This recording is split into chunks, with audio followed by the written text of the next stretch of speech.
There are many different kinds of learning disabilities, and maybe you've used some of these masks in your own life. Think about a time when maybe you couldn't get a screwdriver to work the right way, or the drill backfired and it broke a drill bit. Maybe you can't do math in your head, or you can't remember somebody's name. All of these things are created and they are part of a learning disability, and it causes humiliation, shame, defeat, and even anxiety.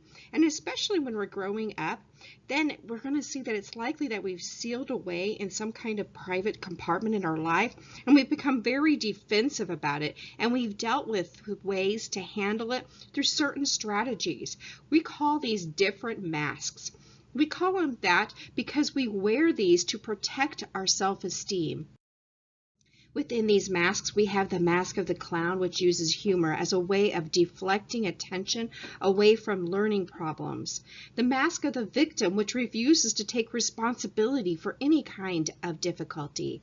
And the mask of invisibility, which causes an individual to blend into the woodwork so as not to be seen or helped. And many other masks protect and defend us against these painful feelings that are connected with disabilities or the inability to really learn or do something. Sometimes these masks can be very helpful in furthering our work and our relationships. And there are celebrities that have learning disabilities and have shared them, such as Henry Winkler and Cher. They began their careers by acting out as part of a class clown, wearing that class clown mask, right? And they became outrageous nonconformants as a way of coping with their difficulties. But at other times, these masks get in the way of our personal growth, and we need to simply discard them. Many individuals and many of us that have learning difficulties and learning problems, we talk about relief once we start to really focus on the problem, talk about it, and face it.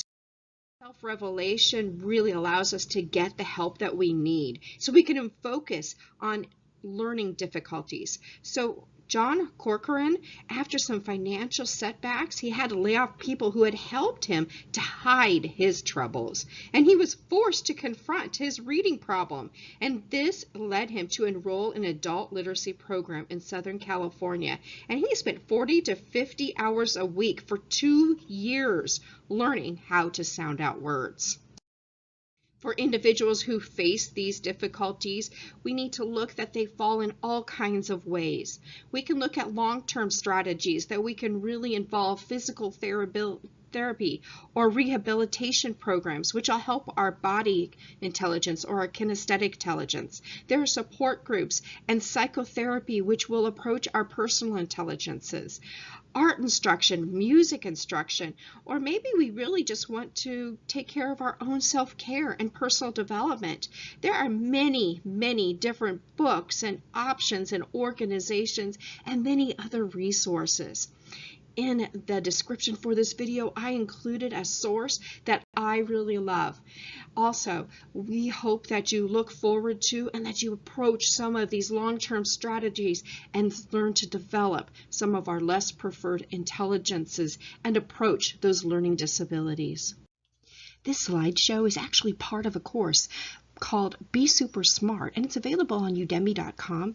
During this course, we're going to look at testing and how you can really discover what intelligences you use, your preferred intelligences, as well as your less preferred intelligences. And although Howard Gardner doesn't really support any testing, there are some ways that you can discover which intelligences come naturally to you.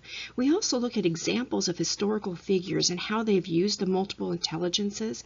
We investigate the dimensions of each of these multiple intelligences, as well as explore what they are and experience each one, even if they are less preferred.